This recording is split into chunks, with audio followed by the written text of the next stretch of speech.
हर महादेव, जय जय शिव शंभू। प्यारे भक्तों, सावन माह में भगवान भोलेनाथ की पूजा अर्चना की जाती है। सावन माह में जो भी भक्त सच्चे मन से भोले बाबा की पूजा अर्चना करता है या उनके मंत्रों का जाप करता है तो भोले बाबा शीघ्र ही अपने भक्तों पर प्रसन्न होते हैं और उनकी सभी मनोकामना पूर्ण करते हैं। प्यारे भक्तों, शिव शक्ति का चमत्कार सदैव अपने भक्तों के कल्याण के लिए होता आया है। शिव शक्ति से बड़ी शक्ति इस संसार में कोई भी नहीं है। आज हम आपको शिव शक्ति का एक ऐसा मंत्र सुनाने वाले हैं जिस मंत्र से आप पर पैसों की इतनी वर्षा होगी कि पूरे जीवन भी यदि खर्च करना चाहोगे तो भी खर्च नहीं कर पाओगे। इस मंत्र के द्वारा चारों तरफ से आपको धन का लाभ होगा, नौकरी व्यापार में वृद्धि होगी। किसी भी व्यवसाय को शुरू करेंगे तो उसमें आपको लाभ होगा। हर तरफ से केवल पैसा ही पैसा आएगा। इस मंत्र का बस आपको प्रतिदिन 108 बार जाप करना है। इस मंत्र से आप अपनी किसी भी मनोकामना को भी पूरा कर सकते हैं। यदि आप इस मंत्र को 108 बार प्रतिदिन जाप नहीं कर सकते तो इसे अपने मोबाइल में लगाकर प्रतिदिन चलाना है। ऐसा करने से भी आपको वही फल प्राप्त होगा जो इस मंत्र को जाप करने से मिलता है। बस इस बात का ध्यान रखना, मंत्र को पूरा 108 बार सुनना है, तभी आपको इसका लाभ मिलेगा। तो चलिए इस मंत्र की शुरुआत करते हैं। लेकिन उससे पहले आप सभी से एक निवेदन है कि वीडियो पसंद आए तो वीडियो को दिल से एक लाइक अवश्य करें और आगे भी ऐसे ही वीडियो देखने के लिए हमारे चैनल मंत्र ज्ञान को सब्सक्राइब करके कमेंट में ओम नमः शिवाय लिखना बिल्कुल ना भूले। तो प्रिय भक्तों, मंत्र यह है। ओम तत्पुरुषाय विद्महे महादेवाय धीमहि तन्नो रुद्रः प्रचोदयात्। ओम तत्पुरुषाय विद्महे महादेवाय धीमहि तन्नो रुद्रः प्रचोदयात्। ओम तत्पुरुषाय विद्महे महादेवाय धीमहि तन्नो रुद्रः प्रचोदयात्। ओम तत्पुरुषाय विद्महे महादेवाय धीमहि तन्नो रुद्रः प्रचोदयात्। ओम तत्पुरुषाय विद्महे महादेवाय धीमहि तन्नो रुद्रः प्रचोदयात्। ओम तत्पुरुषाय विद्महे महादेवाय धीमहि तन्नो रुद्रः प्रचोदयात्। ओम तत्पुरुषाय विद्महे महादेवाय धीमहि तन्नो रुद्रः प्रचोदयात्। ओम तत्पुरुषाय विद्महे महादेवाय धीमहि तन्नो रुद्रः प्रचोदयात्। ओम तत्पुरुषाय विद्महे महादेवाय धीमहि तन्नो रुद्रः प्रचोदयात्। ओम तत्पुरुषाय विद्महे महादेवाय धीमहि तन्नो रुद्रः प्रचोदयात्। ओम तत्पुरुषाय विद्महे महादेवाय धीमहि तन्नो रुद्रः प्रचोदयात्। ॐ तत्पुरुषाय विद्महे महादेवाय धीमहि तन्नो रुद्रः प्रचोदयात्। ॐ तत्पुरुषाय विद्महे महादेवाय धीमहि तन्नो रुद्रः प्रचोदयात्। ॐ तत्पुरुषाय विद्महे महादेवाय धीमहि तन्नो रुद्रः प्रचोदयात्। ॐ तत्पुरुषाय विद्महे महादेवाय धीमहि तन्नो रुद्रः प्रचोदयात्। ॐ तत्पुरुषाय विद्महे महादेवाय धीमहि तन्नो रुद्रः प्रचोदयात्। ॐ तत्पुरुषाय विद्महे महादेवाय धीमहि तन्नो रुद्रः प्रचोदयात्। ॐ तत्पुरुषाय विद्महे महादेवाय धीमहि तन्नो रुद्रः प्रचोदयात्। ॐ तत्पुरुषाय विद्महे महादेवाय धीमहि तन्नो रुद्रः प्रचोदयात्। ॐ तत्पुरुषाय विद्महे महादेवाय धीमहि तन्नो रुद्रः प्रचोदयात्। ॐ तत्पुरुषाय विद्महे महादेवाय धीमहि तन्नो रुद्रः प्रचोदयात्। ॐ तत्पुरुषाय विद्महे महादेवाय धीमहि तन्नो रुद्रः प्रचोदयात्। ॐ तत्पुरुषाय विद्महे महादेवाय धीमहि तन्नो रुद्रः प्रचोदयात्। ॐ तत्पुरुषाय विद्महे महादेवाय धीमहि तन्नो रुद्रः प्रचोदयात्। ॐ तत्पुरुषाय विद्महे महादेवाय धीमहि तन्नो रुद्रः प्रचोदयात्। ॐ तत्पुरुषाय विद्महे महादेवाय धीमहि तन्नो रुद्रः प्रचोदयात्।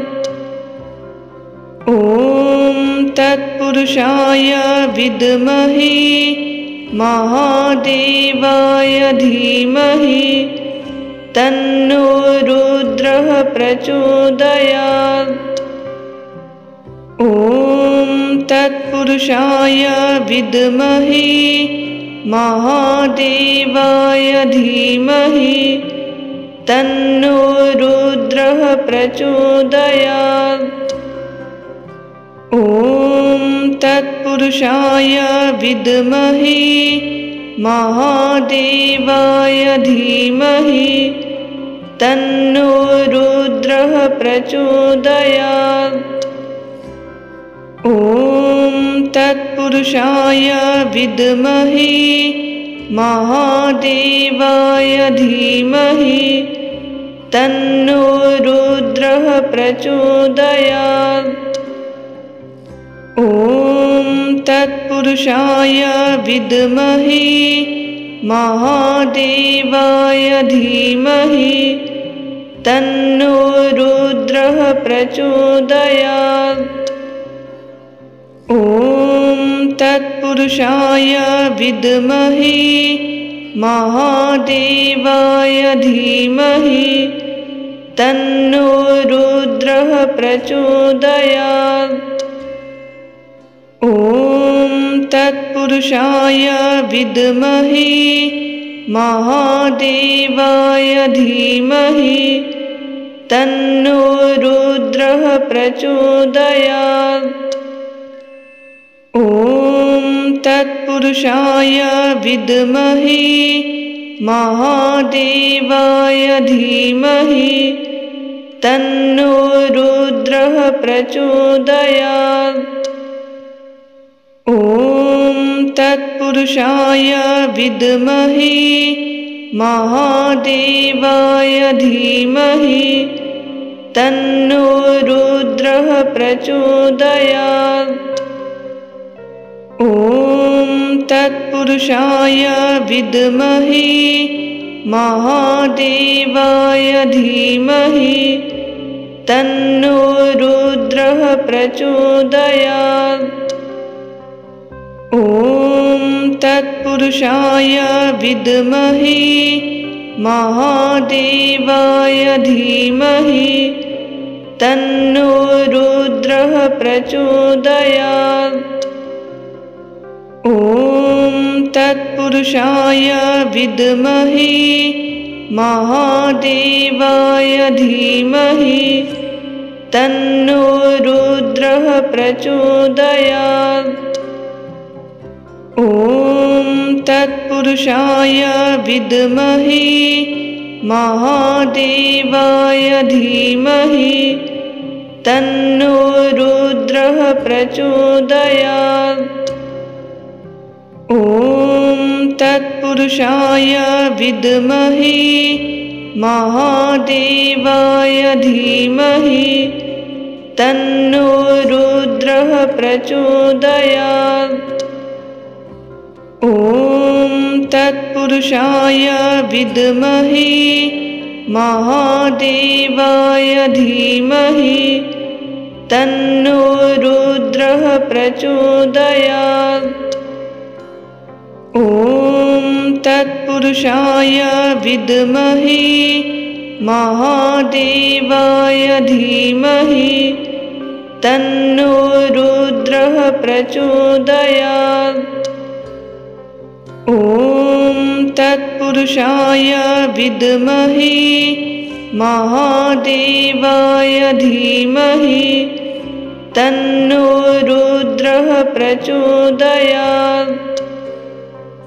ॐ तत्पुरुषाय विद्महे महादेवाय धीमहि तन्नो रुद्रः प्रचोदयात्।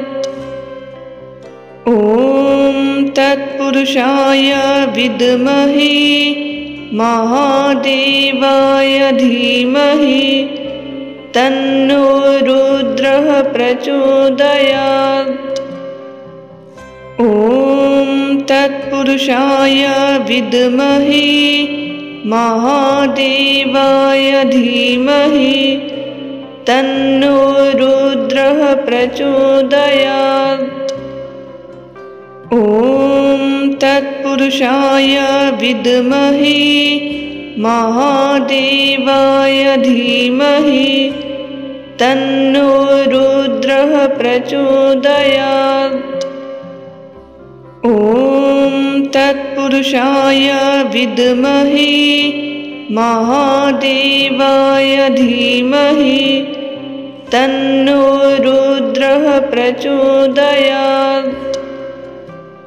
ॐ तत्पुरुषाय विद्महे महादेवाय धीमहि तन्नो रुद्रः प्रचोदयात्।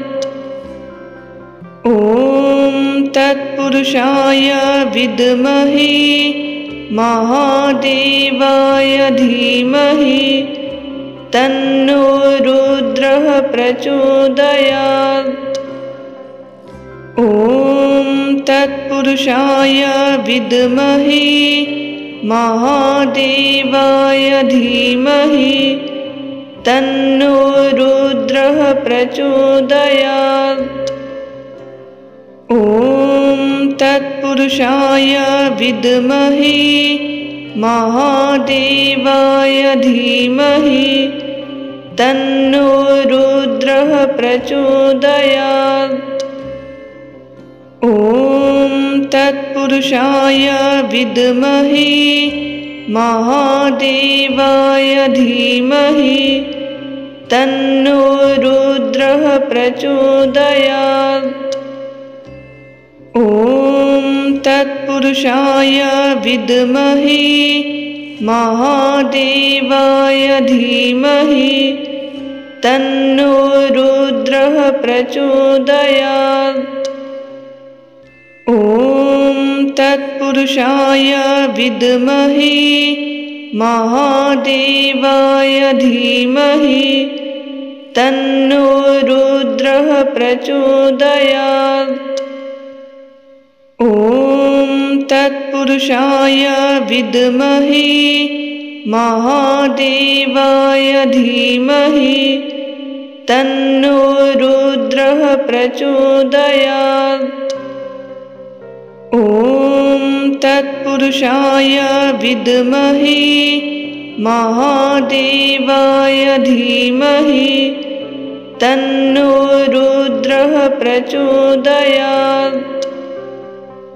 ॐ तत्पुरुषाय विद्महे महादेवाय धीमहि तन्नो रुद्रः प्रचोदयात्।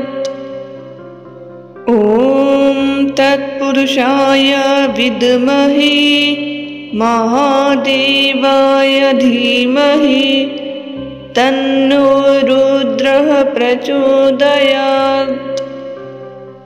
ॐ तत्पुरुषाय विद्महे महादेवाय धीमहि तन्नो रुद्रः प्रचोदयात्। ॐ तत्पुरुषाय विद्महे महादेवाय धीमहि तन्नो रुद्रः प्रचोदयात्। ॐ तत्पुरुषाय विद्महे महादेवाय धीमहि तन्नो रुद्रः प्रचोदयात्। ॐ तत्पुरुषाय विद्महे महादेवाय धीमहि तन्नो रुद्रः प्रचोदयात्। ॐ तत्पुरुषाय विद्महे महादेवाय धीमहि तन्नो रुद्रः प्रचोदयात्। ॐ तत्पुरुषाय विद्महे महादेवाय धीमहि तन्नो रुद्रः प्रचोदयात्। ॐ तत्पुरुषाय विद्महे महादेवाय धीमहि तन्नो रुद्रः प्रचोदयात्। ॐ तत्पुरुषाय विद्महे महादेवाय धीमहि तन्नो रुद्रः प्रचोदयात्। ॐ तत्पुरुषाय विद्महे महादेवाय धीमहि तन्नो रुद्रः प्रचोदयात्। ॐ तत्पुरुषाय विद्महे महादेवाय धीमहि तन्नो रुद्रः प्रचोदयात्। ॐ तत्पुरुषाय विद्महे महादेवाय धीमहि तन्नो रुद्रः प्रचोदयात्। ॐ तत्पुरुषाय विद्महे महादेवाय धीमहि तन्नो रुद्रः प्रचोदयात्। ॐ तत्पुरुषाय विद्महे महादेवाय धीमहि तन्नो रुद्रः प्रचोदयात्। ॐ तत्पुरुषाय विद्महे महादेवाय धीमहि तन्नो रुद्रः प्रचोदयात्। ॐ तत्पुरुषाय विद्महे महादेवाय धीमहि तन्नो रुद्रः प्रचोदयात्। ॐ तत्पुरुषाय विद्महे महादेवाय धीमहि तन्नो रुद्रः प्रचोदयात्। ॐ तत्पुरुषाय विद्महे महादेवाय धीमहि तन्नो रुद्रः प्रचोदयात्। ॐ तत्पुरुषाय विद्महे महादेवाय धीमहि तन्नो रुद्रः प्रचोदयात्। ॐ तत्पुरुषाय विद्महे महादेवाय धीमहि तन्नो रुद्रः प्रचोदयात्। ॐ तत्पुरुषाय विद्महे महादेवाय धीमहि तन्नो रुद्रः प्रचोदयात्। ॐ तत्पुरुषाय विद्महे महादेवाय धीमहि तन्नो रुद्रः प्रचोदयात्। ॐ तत्पुरुषाय विद्महे महादेवाय धीमहि तन्नो रुद्रः प्रचोदयात्। ॐ तत्पुरुषाय विद्महे महादेवाय धीमहि तन्नो रुद्रः प्रचोदयात्। ॐ तत्पुरुषाय विद्महे महादेवाय धीमहि तन्नो रुद्रः प्रचोदयात्। ॐ तत्पुरुषाय विद्महे महादेवाय धीमहि तन्नो रुद्रः प्रचोदयात्। ॐ तत्पुरुषाय विद्महे महादेवाय धीमहि तन्नो रुद्रः प्रचोदयात्। ॐ तत्पुरुषाय विद्महे महादेवाय धीमहि तन्नो रुद्रः प्रचोदयात्। ॐ तत्पुरुषाय विद्महे महादेवाय धीमहि तन्नो रुद्रः प्रचोदयात्। ॐ तत्पुरुषाय विद्महे महादेवाय धीमहि तन्नो रुद्रः प्रचोदयात्। ॐ तत्पुरुषाय विद्महे महादेवाय धीमहि तन्नो रुद्रः प्रचोदयात्। ॐ तत्पुरुषाय विद्महे महादेवाय धीमहि तन्नो रुद्रः प्रचोदयात्। ॐ तत्पुरुषाय विद्महे महादेवाय धीमहि तन्नो रुद्रः प्रचोदयात्।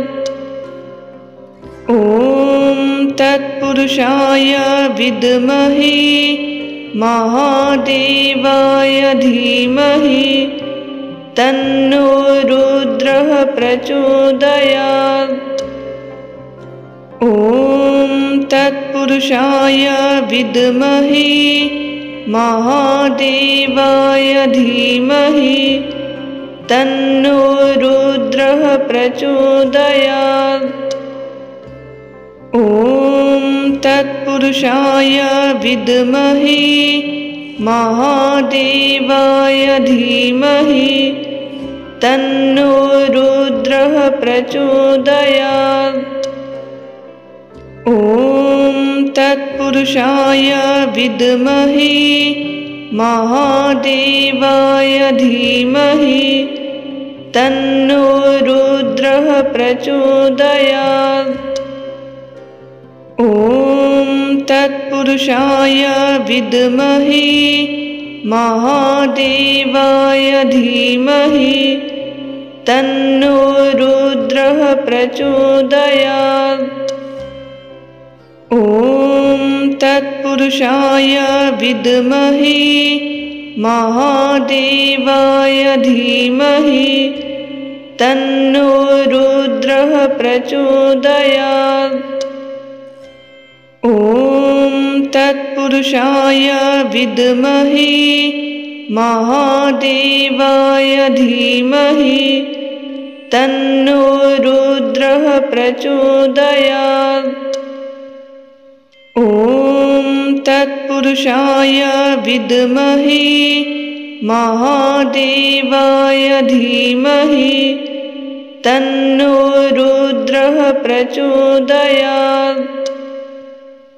ॐ तत्पुरुषाय विद्महे महादेवाय धीमहि तन्नो रुद्रः प्रचोदयात्। ॐ तत्पुरुषाय विद्महे महादेवाय धीमहि तन्नो रुद्रः प्रचोदयात्। ॐ तत्पुरुषाय विद्महे महादेवाय धीमहि तन्नो रुद्रः प्रचोदयात्। ॐ तत्पुरुषाय विद्महे महादेवाय धीमहि तन्नो रुद्रः प्रचोदयात्। ॐ तत्पुरुषाय विद्महे महादेवाय धीमहि तन्नो रुद्रः प्रचोदयात्। ॐ तत्पुरुषाय विद्महे महादेवाय धीमहि तन्नो रुद्रः प्रचोदयात्। ॐ तत्पुरुषाय विद्महे महादेवाय धीमहि तन्नो रुद्रः प्रचोदयात्। ॐ तत्पुरुषाय विद्महे महादेवाय धीमहि तन्नो रुद्रः प्रचोदयात्। ॐ तत्पुरुषाय विद्महे महादेवाय धीमहि तन्नो रुद्रः प्रचोदयात्।